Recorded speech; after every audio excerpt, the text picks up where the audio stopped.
Assalamualaikum warahmatullahi wabarakatuh. Saya Zasi dari kelas 2B. Saya ingin bercerita kisah Nabi Musa alaihissalam membelah Laut Merah. Kejahatan Firaun makin menjadi-jadi, menyiksa pengikut Nabi Musa alaihissalam agar menjadi sesat dan mengikuti kembali perintah Firaun. Istri Firaun yang bernama Asiyah, yang merupakan ibu angkat Nabi Musa, turut mengikuti ajaran Nabi Musa. Dan ketika Firaun mengetahui hal tersebut, Firaun langsung menyiksa istrinya sendiri hingga meninggal dunia. Innalillahi wa inna ilaihi raji'un.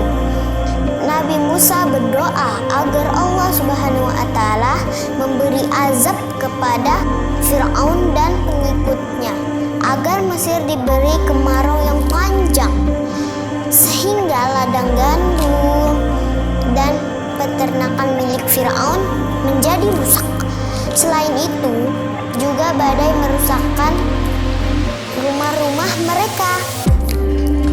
Para pengikut Firaun mendatangi Nabi Musa agar berdoa kepada Allah Subhanahu wa Ta'ala untuk mencabut azab tersebut.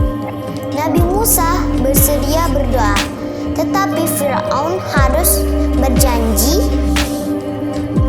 agar memberikan kaum Bani Israel pergi bersama Nabi Musa dari Mesir.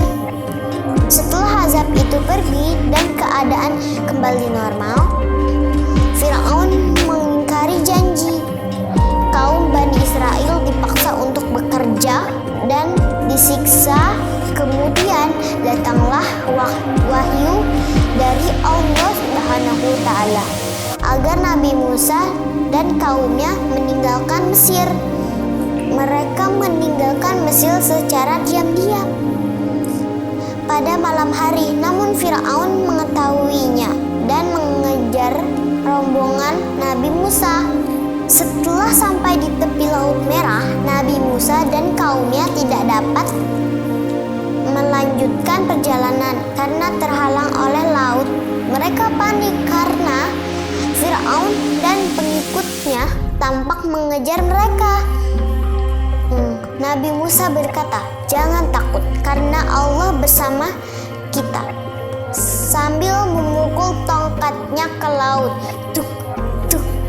Seketika laut tersebut terbelah menjadi dua, memberi jalan untuk Nabi Musa dan kaumnya. Setelah sampai di daratan seberang, Firaun dan pengikutnya mengejar dengan melewati jalur yang sama dengan Nabi Musa.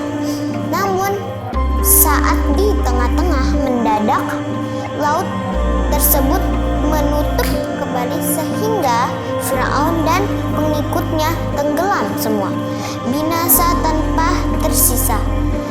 Jadi teman-teman, kesimpulan dari cerita tadi adalah: 1. Apabila berjanji, kita harus menepati janji kita. 2.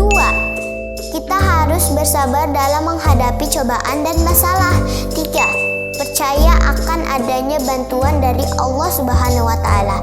Sekian cerita dari saya. Wassalamualaikum warahmatullahi wabarakatuh. Dadah.